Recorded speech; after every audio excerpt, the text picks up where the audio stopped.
Okay, जो हमारा previous video था वो हेलो अल्केन और हेलो आयरीन का इंट्रोडक्शन पार्ट था, जिसमें हमने अल्काइल हैलाइड क्या होता है, एराइल हैलाइड क्या होता है, विनाइलिक हैलाइड, फिर एलाइलिक हैलाइड, इनकी बात की थी। कुछ नोमेनक्लेचर भी देखे थे इंपॉर्टेंट, ठीक।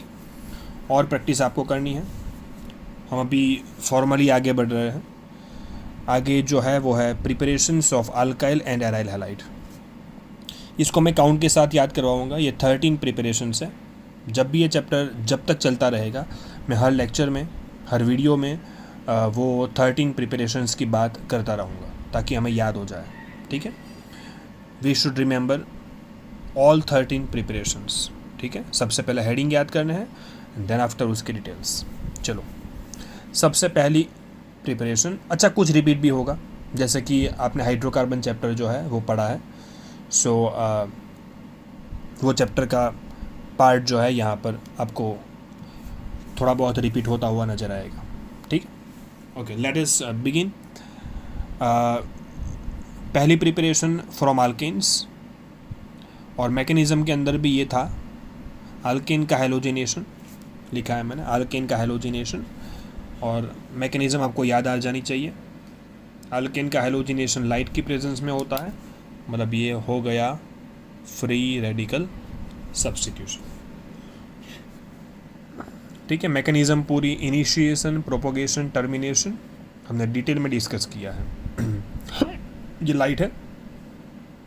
सो मीथेन का क्लोरीनेशन लाइट, एक H को एक Cl सब्स्टिट्यूट करेगा, बन जाएगा मिथाइल क्लोराइड और HCl। ब्रोमिनेशन भी कर सकता है, but there is one problem in the iodination.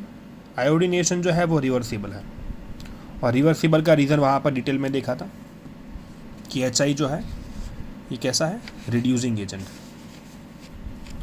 HI reducing agent क्यों है? तो रिड्यूसिंग एजेंट जो है जल्दी से H को निकाल देता है ताकि किसी को दे पाए। तो I की साइज़ बहुत बड़ी है, सो H के साथ का बॉन्ड वीक होगा तो जल्दी टूटेगा और किसी के ऊपर फास्ट अटैक करेगा, ठीक है। एक और तरीके से समझाऊं तो रिड्यूसिंग एजेंट का खुद का होता है ऑक्सीडेशन। ऑक्सीडेशन का मतलब होता है लॉस ऑफ इलेक्ट्रॉन।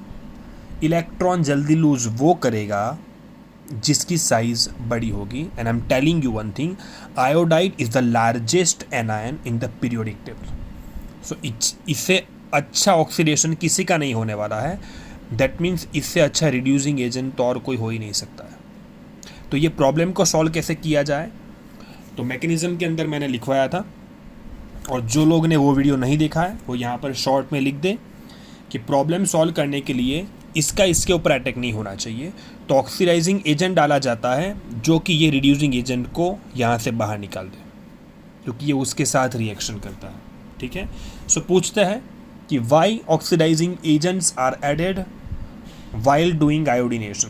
तो आपको लिखना है कि आयोडिनेशन के अंदर बाई प्रोडक्ट HI होती है जो कि रिड्यूसिंग एजेंट है, बहुत पावरफुल।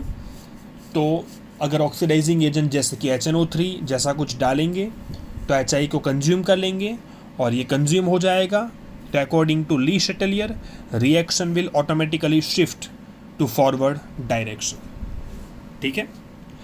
ओके, बहुत डिटेल में देखा है हमने, सिलेक्टिविटी भी देखी है। सो प्लीज़ इसके लिए मेरा मैकेनिज़्म का वीडियो फ्री रेडिकल सब्स्टिट्यूशन जरूर देखना अगर नहीं देखा है तो, ओके। चलो, सेकंड जो है वो है फ्रॉम अल्किन्स। इसकी मैकेनिज्म भी हमने देख ली। अल्किन के ऊपर कोई भी अटैक करे इलेक्ट्रोफिलिक एडिशन ही होता है, ठीक है।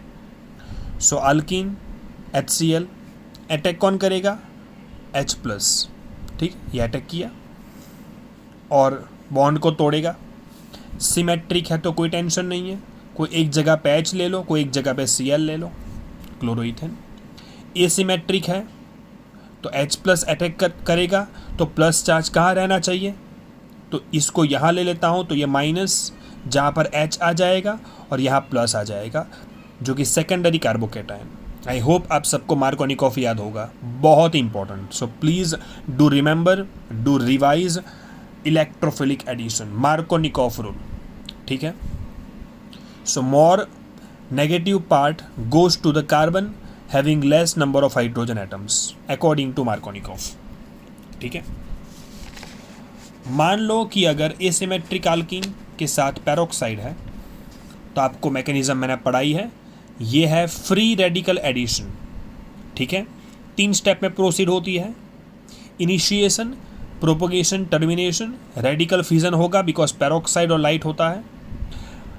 HBr पेरोक्साइड की पैर होनी चाहिए। Bromine goes to the carbon having more number of hydrogen atoms, ठीक है। चलो सेकंड प्रिपरेशन हो गई। अच्छा, आप चाहो तो इससे विसिनल डाइहैलाइड भी बना सकते हो, जैसे कि इथिन हमने लिया, यहाँ Cl2 इन CCl4 ले लो तो दोनों जगह पे Cl आ जाएंगे, जिसका भी हमने जिक्र किया था इन इलेक्ट्रोफिलिक एडिशन। सो वो देखना आपके लिए कंपलसरी है अगर आपको नहीं पता है तो, ठीक है। चलो 2 प्रिपरेशंस हो गई, दोनों हमने रिपीट कर ली है। थर्ड प्रिपरेशन जो है ये है from alcohol. Telling you, alcohol में से आप हैलाइड बना सकते हो 4 तरीके से।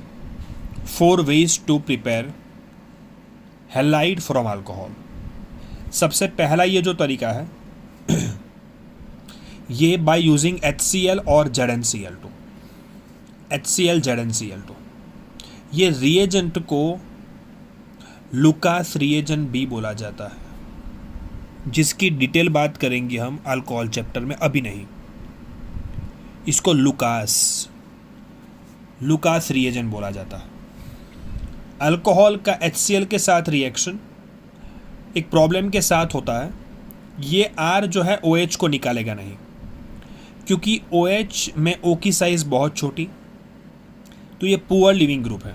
लिविंग ग्रुप बड़ा होना चाहिए और वीक बेस चाहिए, ये तो स्ट्रॉन्ग बेस है ना। Cl- में इतना पावर है कि ये न्यूक्लियोफिलिक सब्सटीट्यूशन करवा पाए, बिकॉज Cl- वीक न्यूक्लियोफाइल है। ये प्रॉब्लम को सॉल्व करने के लिए लिया है एनहाइड्रस ZnCl2, जो कि लुईस एसिड वाला काम करेगा और इसको निकाल देगा। मैं इसकी मैकेनिज्म नीचे बताता हूँ। ये प्रोसेस को ग्रूज प्रोसेस बोला जाता है या ग्रूज सिंथेसिस, ठीक है।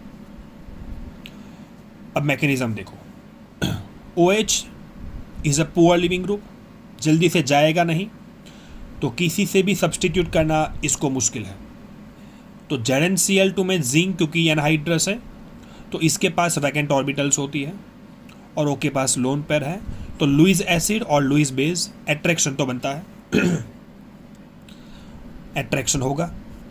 O क्योंकि लोन पेयर डोनेट कर रहा है सॉरी, तो उसके ऊपर प्लस चार्ज आएगा, और जिंक क्योंकि लोन पेयर एक्सेप्ट कर रहा है उसके ऊपर माइनस चार्ज आएगा।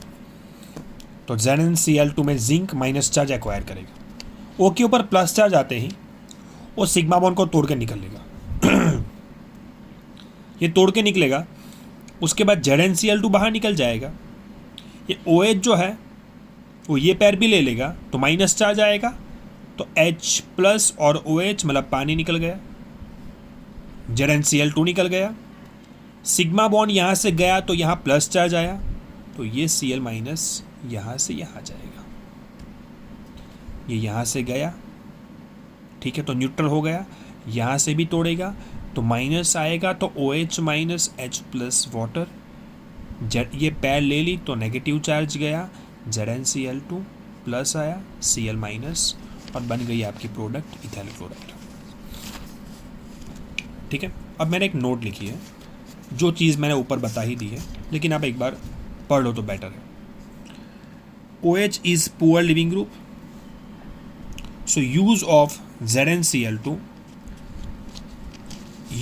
ZnCl2 is to make it bulky and thus a good living group. In case of tertiary alcohol, ZnCl2 is not required, ज़रूरत नहीं है, because after removing OH it forms stable carbocation। अगर यहाँ पर tertiary होता ना तो ये OH को निकालने के लिए इसकी ज़रूरत ना पड़ती, भले OH पुअर लिविंग ग्रुप है, ये R ऑटोमेटिकली धक्का मार के निकाल देता, क्योंकि आफ्टर ऑल कार्बोकेटायन स्टेबल बनने वाला था। तो ये नोट जो है वो आप हाईलाइट करके लिखना आपकी फेयर नोट के अंदर, ठीक है। ओके, अगली प्रिपरेशंस नेक्स्ट वीडियो के अंदर। Thank you.